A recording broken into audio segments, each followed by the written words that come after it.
नमस्कार दोस्तों, आपका हमारे YouTube चैनल वेद पत्र में बहुत बहुत स्वागत है। एक हंस और हंसिनी के बीच का ऐसा संवाद जिसके द्वारा इस संसार की कुछ सच्चाइयों के बारे में हम आपको बताएंगे। दोस्तों, एक समय की बात है, एक हंस एवं हंसिनी का जोड़ा खुले आसमान के नीचे उड़ते उड़ते एक वृक्ष पर जाकर के बैठ गए। जहाँ पर हंस और हंसिनी बैठे थे वह जगह बहुत ही सुनसान सी दिखाई पड़ रही थी। वहाँ पर पानी का कहीं नामो निशान नजर नहीं आ रहा था। दूर दूर तक कोई मनुष्य भी दिखाई नहीं पड़ रहा था। उस हंस एवं हंसिनी के अलावा कोई दूसरा हंस भी दिखाई नहीं पड़ रहा था। वहाँ पर कोई अन्य पशु पक्षी भी दिखाई नहीं दे रहा था। वह जगह बहुत ही सुनसान दिखाई दे रही थी।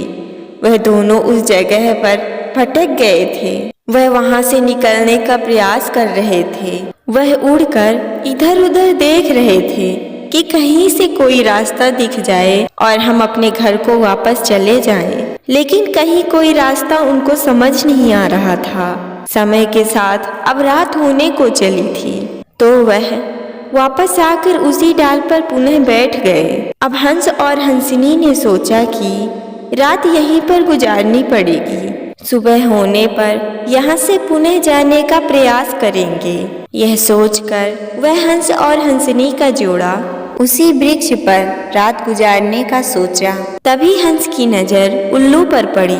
वह उल्लू उसी वृक्ष पर एक टहनी में बैठा था। रात हो जाने के कारण वह उल्लू जोर जोर से चिल्ला रहा था। उल्लू के इस बर्ताव को देखकर हंसिनी ने कहा, यह किस प्रकार की जगह है? यहाँ तो रात में भी सुकून दिखाई नहीं पड़ता। यह उल्लू भी न जाने क्यों चिल्ला चिल्ला कर परेशान कर रहा है। तब हंस ने हंसिनी को कहा, बात तो तुम्हारी सही है, लेकिन अब कुछ कर भी तो नहीं सकते। किसी भी तरह आज की रात गुजर जाए। वैसे भी मुझे अब समझ आने लगा है कि यहाँ पर इतना सुनसान क्यों है। जहाँ पर इस तरह का उल्लू हो वह जगह तो ऐसी ही होगी। हंस और हंसिनी की बातों को वह उल्लू बड़े ध्यान से सुन रहा था।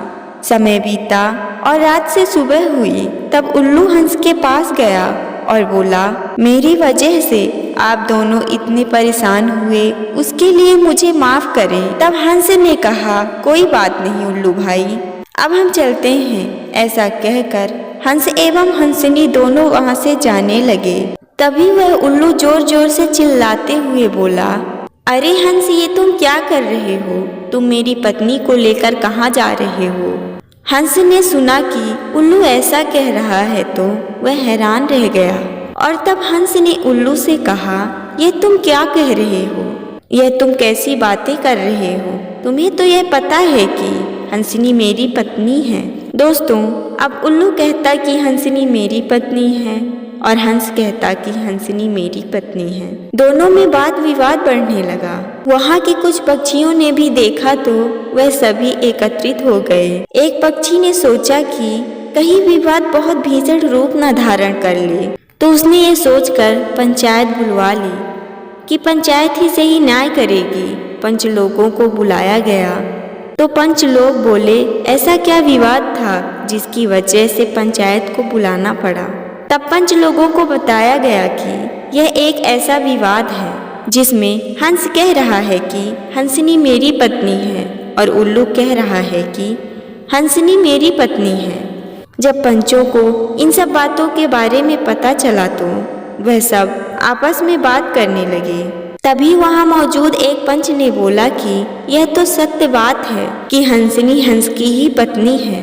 वह उल्लू तो झूठा है, वह झूठ बोल रहा है। लेकिन एक समस्या है कि उल्लू को हमारे साथ एवं हमारे बीच में हमेशा ही रहना है।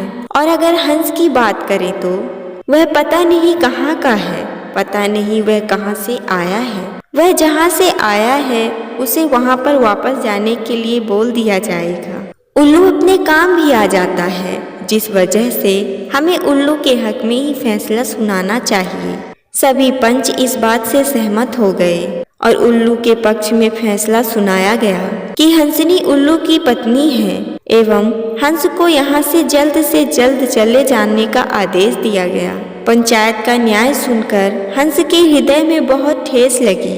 अपनी पत्नी से दूर होने का वियोग वह सहन नहीं कर पा रहा था। उसे बिल्कुल भी यह अंदाजा नहीं था कि सभी पंच इस प्रकार का फैसला सुनाएंगे, इस प्रकार का अन्याय होगा उसके साथ। हंस जोर जोर से रोने लगा कि पंचायत ने गलत फैसला सुनाया है। हंसनी मेरी पत्नी है, लेकिन किसी ने भी उसके बारे में नहीं सोचा। हंस वहाँ से धीरे धीरे चलते हुए जाने लगा। तभी पीछे से उसको उल्लू की आवाज सुनाई दी।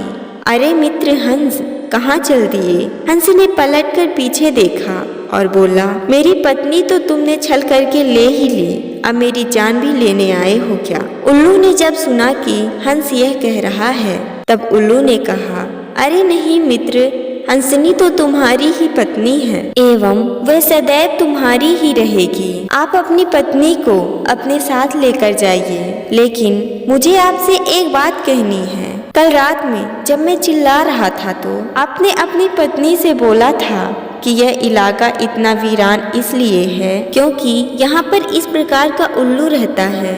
तो हे मित्र, इसका कारण मैं नहीं हूँ, बल्कि यह इलाका इस तरह इस वजह से है क्योंकि जैसा कि आपने देखा कि पंचायत ने मेरे हक में फैसला इसलिए किया क्योंकि मैं उनके काम आता हूँ।